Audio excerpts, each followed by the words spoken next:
we're going to talk about a few issues that were brought up throughout the week as well as in city council.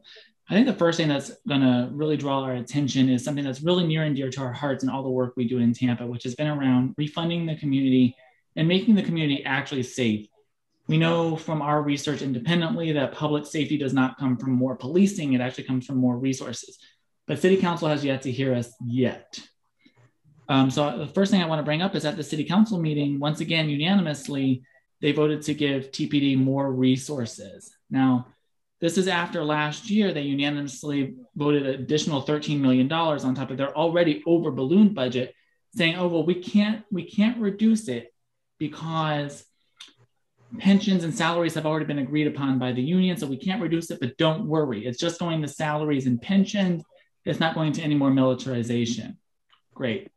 So since January has happened and we're in this new year, they've approved a number of grants, a number of budget increases, and now just recently, an organization known as Rise Tampa, our police foundation, has donated almost $30,000 worth of helicopter helmets to TPD, giving them equipment directly as a nonprofit, a charity gave to TPD.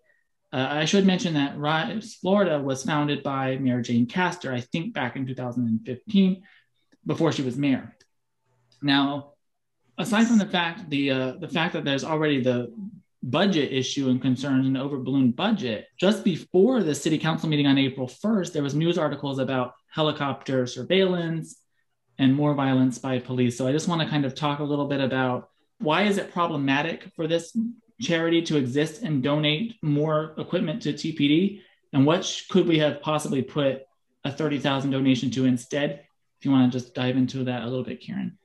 Yeah, when I found out that there's a separate foundation that donates to the TPD, I was floored because I'm just kind of like, well, aren't there funding? Isn't there funding supposed to come from a governmental agency? Though I could understand if there's a foundation that donates things for community type charitable, if you want to call it that, causes, but for an organization to be donating funds for like equipment, that just doesn't even really make sense to me. So that's definitely something that I found interesting. As for your other question, what could we have put that into? What can we not have put that into?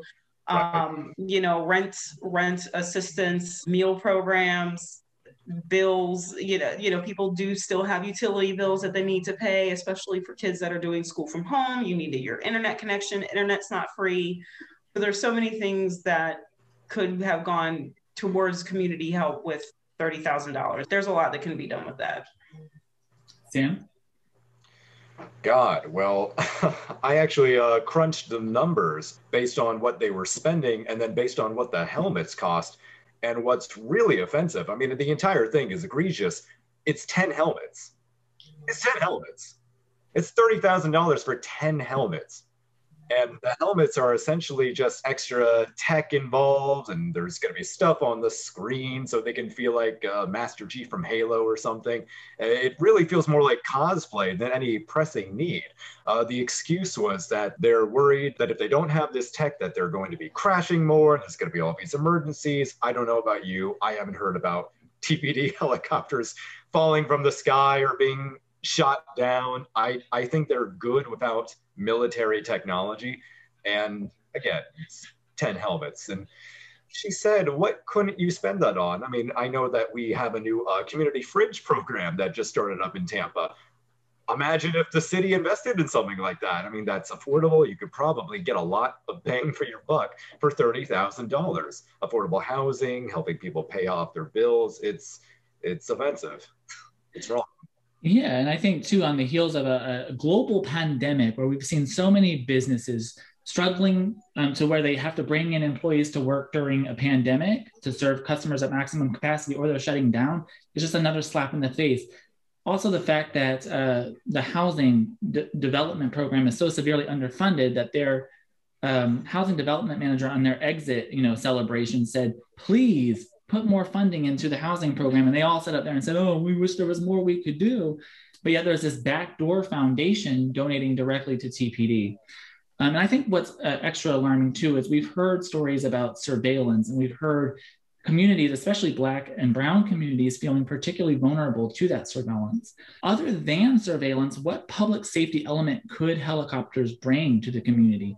I mean, in theory, I guess they talk about how they can catch speeding and things like that. But when you're thinking about all the issues going on in Tampa, if you had to think of one thing that might make us all safer in the city and you had to choose between helicopters and that, what do you think would ultimately make us all safer? If you want to start with that, Sam. Sure. Making people safer and using the money instead. I'd love to see more sidewalks. I'd love to see them redesign how Tampa looks and feels for pedestrians. There'll probably be less accidents and be less things for helicopters to see.